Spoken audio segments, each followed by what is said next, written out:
Many of the older Alpines have this sorry excuse for air conditioner overhead return vents. What they used is a cheap ass metal screen with 6 screws, or 8, I guess there is. Yeah, 3, 6, 8. Not new math, old style math. And they use a cheap paper filter thing behind it.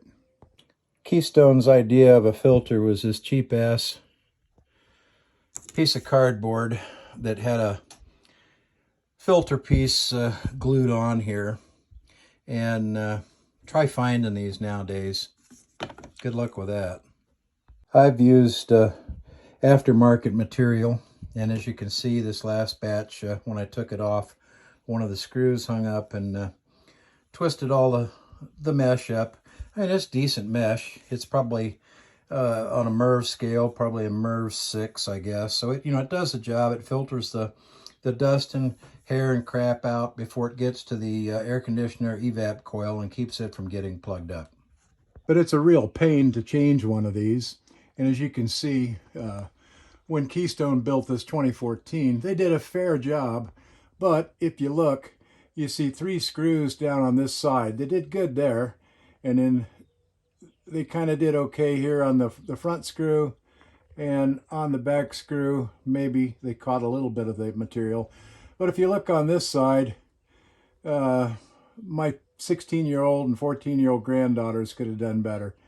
There's 3 screws that don't do anything. This is a close-up view of the return vent.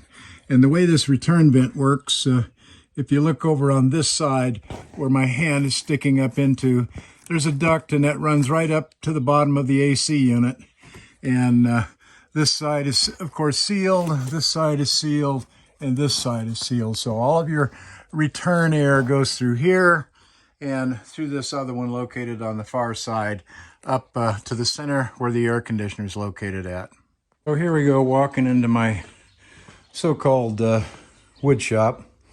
And what we're going to do is we're going to make a frame. And as you can see, we have this frame cut and glued. And the mitered edges come out not bad for a wood butcher.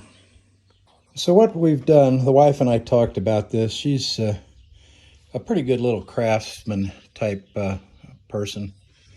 Well, she's just a great person all the way around.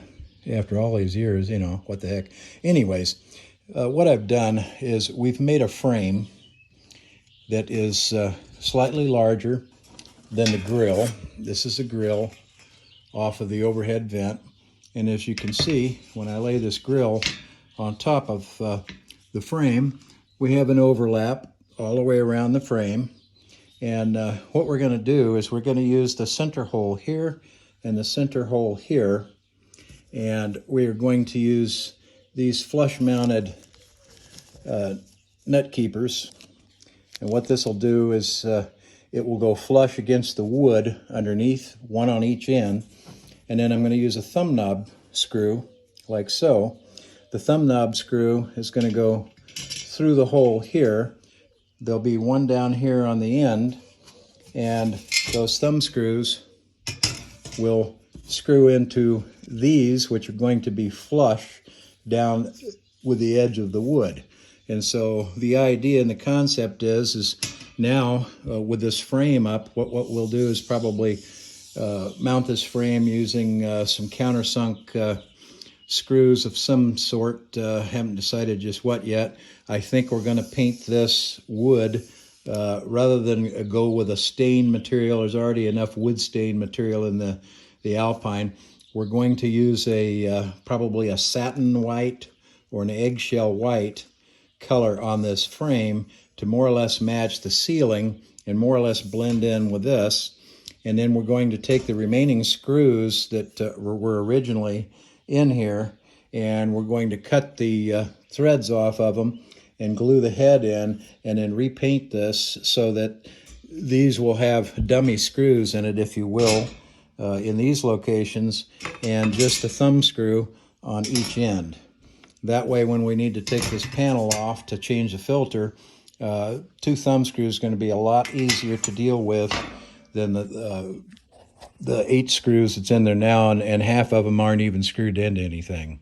For filter material, I'm still working on some concepts with that, but what I think we're going to do is take a MERV filter from our house, and we're going to cut the cardboard away from the edges of that MERV filter so that the MERV filter will lay around here on the overlap of this wood.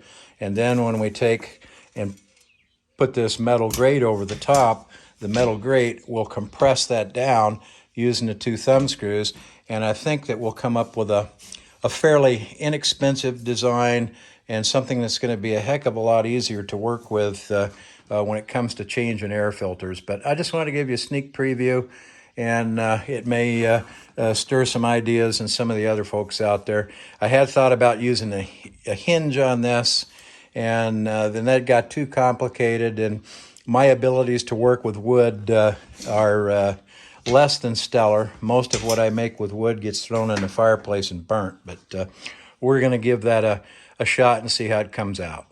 Okay, so we've wood butchered and hacked up a piece of the MERV 10 pleated material.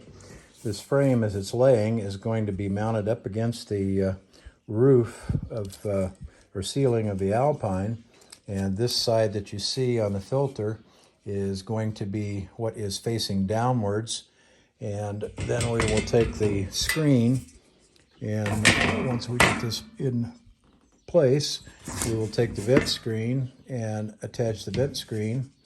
The vent screen will go over the pleated material, and of course we're going to have a thumb screw here and a thumb screw here that will hold this grill onto the frame and will also hold the pleated material in place. So let's flip everything over quickly. And basically, this is what the backside that's going to be mounted up against the ceiling of the Alpine is going to look like. And as you can see, it's a nice open, still semi-pleated filter. And if I push this down, there won't be any gaps. You don't see any daylight in there. So we've got good filter action all the way around on this frame. And that's going to make us a nice inexpensive frame, and not bad for some wood butcher work. We'll show you folks the final product when we get it sanded and painted and get everything mounted in place, and let you folks see and think what you might be able to do with your older Alpine that has the cheap old style filters that you just about can't get anymore.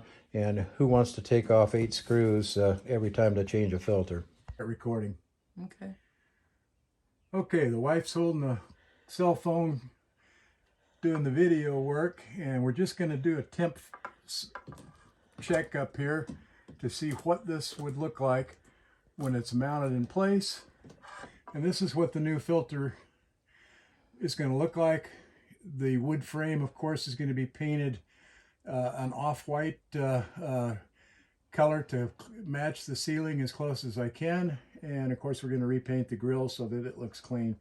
But that's going to be the new filters. There'll be a thumb screw here and a thumb screw here. Take the 2 screws out, and of course the frame is going to be mounted in place, and all you have to do is drop that down with the 2 thumb screws. There's our pleated filter that we cut, and that's Chuck Steed's and Marion Steed's rough wood butcher work for the day. And it's too hot here in the Alpine, so that's all you get.